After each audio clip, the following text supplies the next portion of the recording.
সকল বন্ধুদেরকে নমস্কার। আবারও চলে এসেছি খুবই সিম্পল একটা রেসিপি নিয়ে। আজকে আমি বানাবো পটল চিংড়ি।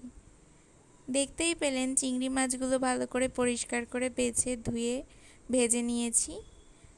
এরপর কড়াইতে তেল দিয়ে তাতে 5 ফোড়ন দিয়ে পটলগুলো ভালো করে ভেজে নিয়েছি। তারপর আলু দিয়ে নুন, হলুদ আর আদা বাটা দিয়ে ভালো করে কষিয়ে নেব। এতে এই সময় লঙ্কা কুচি অ্যাড করব। ভালো করে কষানো হয়ে গেলে জল দিয়ে সবজি সেদ্ধ হতে দেব ঢাকা দিয়ে। সেদ্ধ হয়ে গেলে এর মধ্যে চিংড়ি মাছটা দিয়ে দেব আর দিয়ে দেব ভাজা জিরের গুঁড়ো আর একটু গরম মশলা। আপনারা পটল চিংড়ি কীভাবে করেন কমেন্ট করে বলবেন। আমি তো এরকম সিম্পলভাবেই করতে পছন্দ করি। রেসিপিটা ভালো লাগলে লাইক করে দেবেন। সবাই খুব ভালো থাকবেন। টাটা।